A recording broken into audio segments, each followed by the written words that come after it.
अस्सलाम वालेकुम नाजरीन, मैं हूं मलिक फराज उमर और नाजरीन उम्मीद करते हैं कि आप खैरियत से होंगे। और आज इस वीडियो में बात करेंगे कुल उस्मान सीजन 2 एपिसोड नंबर 57 के ट्रेलर 2 के बारे में। तो दोस्तों ट्रेलर 2 भी आ चुका है, क्योंकि ट्रेलर 1 से हमें कुछ ही सवालात के जवाब मिले थे, लेकिन ट्रेलर 2 आने के बाद हमें तमाम सवालात के जवाब मिल गए हैं। तो दोस्तों आज की वीडियो बहुत ही कमाल की होने वाली है। दोस्तों आज हम बात करेंगे कि उस्मान बे बहुत ज़्यादा परेशान है, तो इसकी क्या वजह है।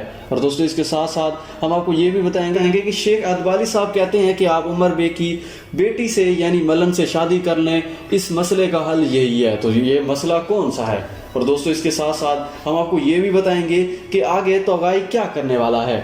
और दोस्तों हम आपको ये भी बताएंगे कि निकोला अब आगे क्या करने वाला है। दोस्तों आपने वीडियो को पूरा देखना है। अगर आपने वीडियो को लाइक नहीं किया तो वीडियो को लाइक कर दें और चैनल को सब्सक्राइब करके बेल आइकन भी दबा दें, ताकि जब भी हमारी न्यू वीडियो आए सबसे पहले आपसे देख सकें।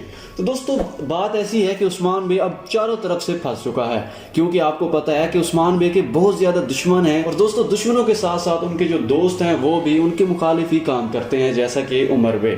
तो दोस्तों आपको पता है कि अब उस्मान बे बहुत ज्यादा फंस चुके हैं और उस्मान बे को बहुत ज्यादा खतरा है। तो अगर बात की जाए तोगाई की, तो तोगाई भी अब तैयार बैठा है कि वो कब उसे मौका मिले और वो कब उस्मान बे और उमर बे से लड़कर अपना बदला ले सके।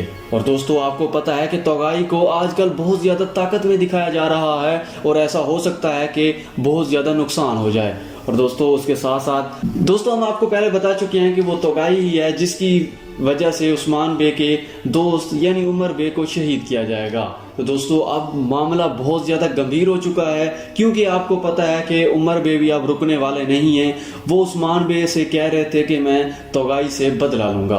तो दोस्तों यही वजह है कि उस्मान बे के बगैर तोगाई से लड़ेगा, जिसकी वजह से उमर बे शहीद हो जाएंगे। और दोस्तों अब ये बात करते हैं कि निकोला अब क्या करने जा रहा है। तो दोस्तों आपको पता है कि निकोला का एक जासूस उस्मान बे के पास है, यानी यासार के लोगों में से एक गरदार है जो हर बात उस्मान बे की निकोला को पहुंचा रहा है। तो दोस्तों निकोला अब ट्रेलर में कह रहा है कि जो भी हमने से लड़ने की कोशिश करेगा हम उसे घुटने टेकने पर मजबूर कर देंगे। तो इसका क्या मतलब है। तो दोस्तों आपको पता है कि निकोला बहुत ज्यादा शातिर है। दोस्तों वह कोशिश करता है कि वो उस्मान बे को हरा सके। दोस्तों यही वजह है कि यासार के कमांडर को निकोला कह रहा होता है कि जो हमसे लड़ेगा हम उसे घुटने टेकने पर मजबूर कर देंगे।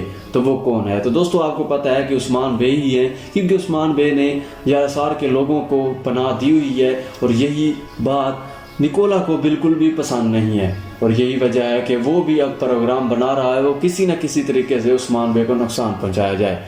और आपको पता है कि इसके साथ साथ उमर बे भी अब उस्मान बे की बात नहीं मान रहे और वो भी तोगाई से हमला करने के लिए बैठे हैं। तो दोस्तों बात ये होती है कि इन तमाम मसले का हल क्या निकलेगा, इनको कैसे हल किया जाएगा। तो दोस्तों हमने आपको बताया था कि उस्मान बे और मलन तून की शादी होने वाली है। तो दोस्तों आपने इसी एपिसोड में देखा कि बाला खतून के वालिद यानी शेख अदवाली साहब कहते हैं कि आप उमर बे की बेटी मलन तून से निकाह कर लें, तो इससे क्या फायदा होगा। तो दोस्तों जैसे ये निकाह होगा तो उससे बहुत सारे मसले हल हो जाएंगे। जैसा कि उमर बे की बेटी से जब उस्मान बे का निकाह होगा तो उमर बे उस्मान बे की बात मानेगा और बात यह है कि वो जंग करने से रुक जाएगा। तो दोस्तों इससे ये भी फायदा होगा कि उमर बे की सिपाही और उस्मान बे के सिपाही एक हो जाएंगे और वो तोगाई से भी लड़ सकेंगे और उसके साथ साथ निकोला से भी लड़ सकेंगे। इनका इत्तेहाद कायम हो जाएगा, क्योंकि आपको पता है कि उमर बे ऐसे बिल्कुल भी नहीं रुकने वाले। और यही वजह है कि शेख अदवाली साहब कहते हैं कि आप मलन तून से निकाह कर लें, जिसकी वजह से उमर बे को झुकना पड़ेगा। तो दोस्तों हमने आपको बताया था कि 2-3 ही एपिसोड में इनका निकाह हो जाएगा। तो आप देखेंगे कि इनका अगले एपिसोड में या इससे अगले एपिसोड में निकाह हो जाएगा और उसके बाद उमर बे भी शहीद हो जाएंगे। और दोस्तों इसके साथ साथ हम कुछ अब बात करते हैं कि क्या उस्मान बे की मलन तून के साथ शादी के बाद क्या बाला खतून को इस सीरीज में से निकाल दिया जाएगा। तो दोस्तों ऐसी बिल्कुल भी नहीं होगा। तो दोस्तों अगर आप तारीख में भी देखें तो मलन तून और बाला खतून एक ही नाम से जानी जाती हैं, यानी उस्मान बे की एक ही बीवी तस्वुर की जाती है। लेकिन कुछ राइटर लिखते हैं कि उस्मान बे की 2 बीवियां थी और उनका नाम, एक का नाम मलन और दूसरी का नाम बाला था। तो दोस्तों अगर बात करें मलन और उस्मान बे का जो बेटा पैदा होगा वो और खान होगा, आगे रियासत भी चलाएगा। और दोस्तों और बात करें बाला खातून और उस्मान बे की औलाद का, तो इनका जो नाम है वो अलाउद्दीन था। और दोस्तों अलाउद्दीन और खान बहुत अच्छे भाई थे और वो एक दूसरे की बहुत ज्यादा मदद करते थे। और दोस्तों अगर तारीख में देखा जाए तो ऐसा कोई वाकया नहीं होगा जहां अलाउद्दीन ने और खान की मदद ना की हो।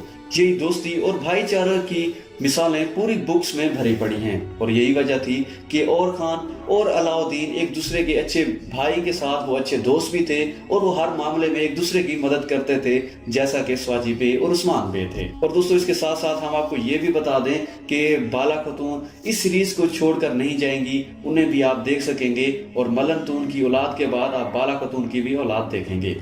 और यही बाला खातून की औलाद और मलन तून की औलाद ही आगे उस्मान बे की रियासत को चलाएंगे। तो दोस्तों अब कुछ बात करते हैं कि एनागोल की फतेह इसी हम सीजन में देखेंगे या नहीं। तो दोस्तों हमें मालूम ऐसे होता है कि एनागोल की फतेह हम सीजन 3 में देखेंगे। और अगर बात करें तुर्गत अल्ब की, तो हमने आपको पहले भी बताया है कि तुर्गत अल्ब भी एनागोल के ही महाज पर आता है और वही एनागोल का महाज है जहां तुर्गत अल्ब की अशद जरूरत होती है और वो आता है और फिर वो उस्मान बे का साथ देता है। और दोस्तों यही वजह है कि उस्मान बे इस एनागोल को फतेह कर लेते हैं, जिसके बाद उस्मान बे की एक रियासत कायम हो जाती है और उस्मान बे बहुत ज्यादा मजबूत हो जाते हैं, जिसके बाद उन्हें बहुत ज्यादा आसानियां भी हो जाती हैं। तो दोस्तों कुल्लू सीरीज बहुत ज्यादा तेजी से आगे बढ़ रही है और तमाम नाजरीन को ये सीरीज बहुत ही ज्यादा पसंद भी आ रही है। उम्मीद करते हैं कि ये भी आपको वीडियो पसंद ही होगी। मिलते हैं अगली वीडियो में, अपना रखिएगा ख्याल। मलिक फराज को दीजिए इजाजत। अल्लाह हाफिज।